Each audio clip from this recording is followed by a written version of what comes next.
মুঘল আমলের শেষ নিদর্শন হিসেবে টাঙ্গাইল জেলার সখীপুর উপজেলার কচুয়া গ্রামের এক কোণে এক প্রাচীন মসজিদ গড়ে ওঠে।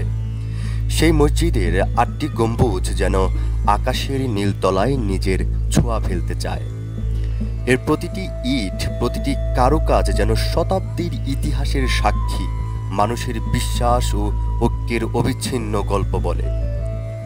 প্রায় ২০০ বছর আগে যখন শাল গজারির ঘন বনই এই অঞ্চলকে বেষ্টিত করেছিল, ছিল বাঘভাল্লুক ও শেয়ালের রাজত্ব, আর মানুষের উপস্থিতি ছিল অত্যন্ত সীমিত, তখনই ধীরে ধীরে এখানে মানুষের পা ফুটতে শুরু করে। সেই সময় গুমর আলী দেওয়ান নামের এক প্রখ্যাত কবিরাজ ও চিকিৎসক ছিলেন, যিনি মানুষের অসুখ বিসুখ নিরাময়ে তার জ্ঞান ও মমতার প্রেরণা ছড়িয়ে দিতেন, ধর্মের আলো ছড়িয়ে দিতেন, মানুষের জীবনে শান্তি বয়ে আনতে।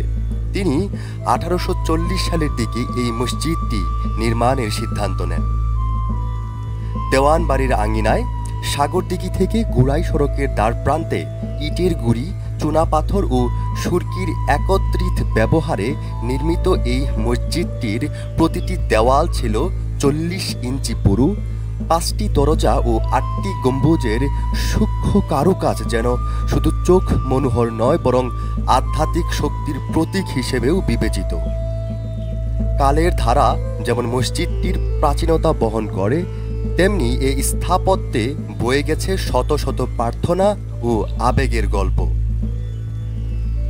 স্থানীয় আব্দুর রহমান স্মরণ করেন, তার বাবা, চাচা ও পূর্বপুরুষরাই এই মসজিদের ছায়ায় নামাজ আদায় করতেন, এক প্রজন্মের ঐক্য ও বিশ্বাসের অমর সাক্ষী হিসেবে। বীর মুক্তিযোদ্ধা ইদ্রিস আলী শিকদারও বলেছেন যে বহু দূর থেকে মুসল্লিরা প্রার্থনার খোঁজে এখানে আসতেন, যেন তাদের আত্মিক তৃপ্তির একটি উৎস থেকে শক্তি ও আশ্বাস লাভ হয়। মসজিদের চারপাশের 5 একর জমি, উত্তরে বিশাল পুকুর ও পুকুরের ধারে বিচিত্র গাছপালায় ঘেরা কবরস্থান।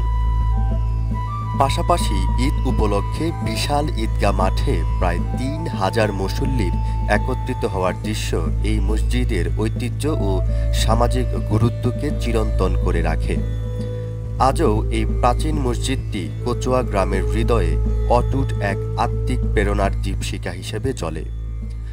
আমাদেরকে শেখায় কিভাবে একজন মানুষের মানবতা, চিকিৎসা ও ধর্মপ্রচারের উদ্যোগে সমাজে অমর ঐক্য ও বিশ্বাসের আলো ছড়িয়ে দেওয়া যায়। তার গম্বুজগুলো আজও আকাশকে স্পর্শ করতে চাইছে। প্রতিটি ইটে লুকিয়ে আছে শতাব্দীর গল্প, যা আগামী প্রজন্মেও অনুপ্রেরণার উৎস হিসেবে অমর হয়ে থাকবে। ধন্যবাদ।